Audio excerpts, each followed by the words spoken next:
Hello and thanks for joining us from our studios in Israel. I'm Aaron Porras here with ILTV's Morning Brief. As of Sunday morning, Israel will be putting its coronavirus exit strategy into action. Over 13,300 people are diagnosed with coronavirus in the country, and the death toll has now climbed to over 170, with 156 in serious condition and 3,500 recovered. But for 2 straight weeks now, the new infection rate has nearly halved, and the finance ministry is warning of a total collapse over the horizon if regulations continue. So with all that in mind, the nationwide lockdowns will be easing. בזכות האחריות שלכם, אזרחי ישראל, בזכות צוותי הרפואה הנפלאים שלנו, שנמצאים יום-יום ולילה-לילה בקו החזית, בזכות ההחלטות והצעדים שנקטנו בזמן, הצלחנו עד עכשיו במשימה זו. So what are the new guidelines? Well, for starters, up to 30% of a workforce can now enter the workplace at any given time, up from 15% before. High-tech and specific other workplaces can return even more. Certain stores, like those that sell electrical or household goods, opticians, and street-side stores can now also return to work, but shopping centers, malls, and marketplaces will remain closed, as will hairdressers, beauticians, clothing and shoe stores, restaurants, etc. Meanwhile, special education programs for up to 3 children at a time are reinstated, and independent daycares can care after up to 3 families each. But in general, schools and kindergartens are still closed. Public transportation will be increased to an appropriate amount. Sport in fixed pairs is allowed up to 500 meters from home instead of 100 meters alone. The beaches are still closed. Up to 19 people can pray outside, up from 10, as long as they're abiding by the 2-meter distancing rules and are wearing masks. Weddings and circumcisions are also allowed with up to 10 people under the same regulations. And finally, plans to give additional aid and focus to the elderly and to small businesses is set to be developed. But is it too soon to ease restrictions?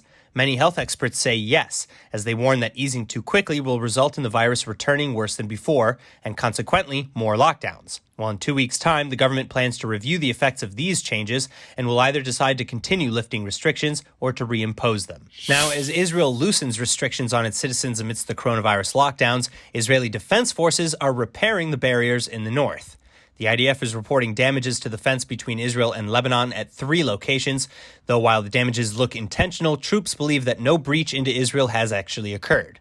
Still, Israeli military officials refer to this as a severe event and provocation, and they hold the Lebanese government responsible for any incursions or aggressive actions. Also, Israel has again filed a complaint with the United Nations Security Council over damages to the barrier, especially as these alleged attempts are in breach of the Blue Line DMZ between Israel and Lebanon, overseen by the UN Interim Forces in Lebanon, or UNIFIL.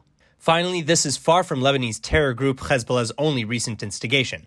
Just 2 days prior to the reports along the fence, a vehicle believed to be carrying Hezbollah fighters and arms had been hit in an airstrike blamed on Israel. Israel, as a matter of policy, however, has not commented on the attack. In other news, the annual Holy Fire ceremony has arrived, but to just a fraction of the typical crowds, as coronavirus lockdowns and social distancing rules keep the celebrations to a minimum. بتختلف عن السنة الماضت لأنه كل سنة عن سنة هي بتكون أحلى وأحلى وأجمل.